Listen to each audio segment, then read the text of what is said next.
This week, the government released its annual report on the use of animals in science in the UK. When it comes to animals in research, the coalition made a commitment in 2010 to what are referred to as the 3 Rs: reduction of the numbers used, refinement of the experiments to minimise suffering, and replacement, that is, using alternatives if available. The trouble is that every year the figures continue to go up. The number of animal experiments carried out in the UK has risen at its fastest rate for 6 years, despite a coalition pledge to work to reduce their use in scientific research. The Home Office says there were 4 million licensed procedures last year, 8% more than in 2011, largely due to an increase in the use of genetically modified mice and fish. But that headline statistic doesn't tell the whole story. Support for animal research has been consistently high since the 1980s. More than 4/5 of people actually approve of well-regulated research for medical benefit. Yet, a survey this week revealed that 2/3 of us still don't know that using animals in cosmetic testing is illegal in the UK, and it has been for 15 years.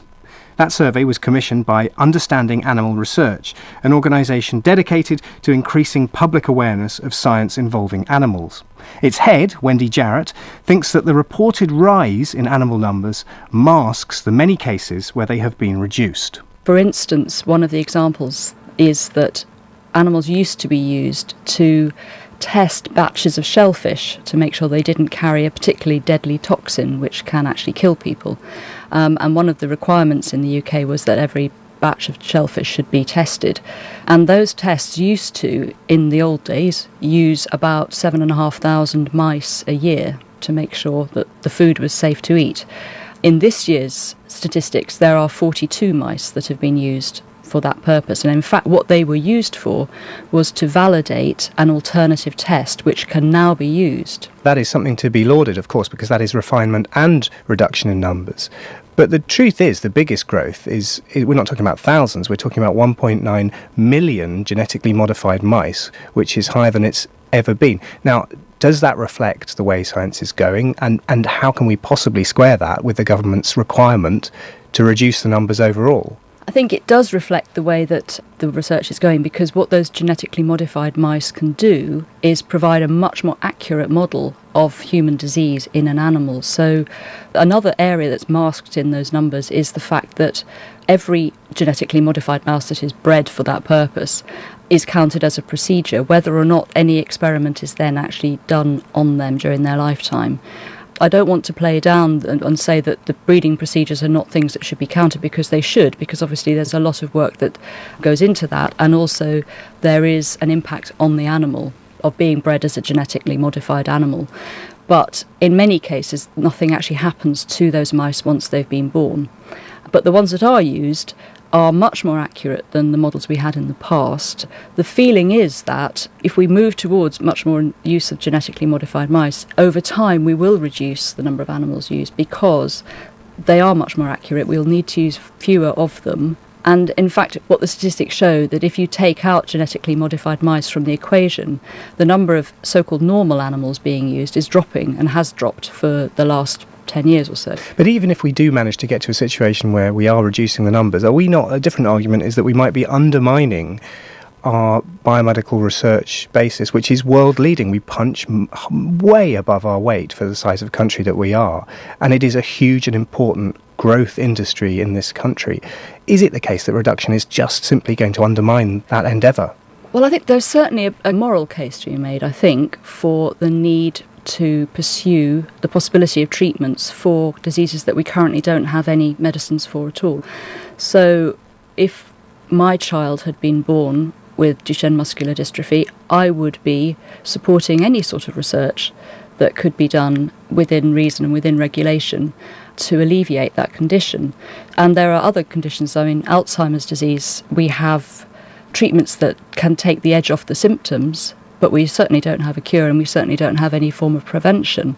And that's a massive disease coming down the line that will be a huge burden for us in our population in the future. So I wouldn't want to see any sort of reduction in the attempts being made to find new treatments. But I do think there is a lot of room still for reducing the number of unnecessary experiments And that is the focus of organisations like the NC3Rs, and that's what everybody in life science in the UK wants. Nobody wants an animal to be used unnecessarily. So that's a reference to the second R, which is replacement, so where we can use cell culture or tissue culture or other experimental means instead of using a live animal. Now, how realistic is this as an option?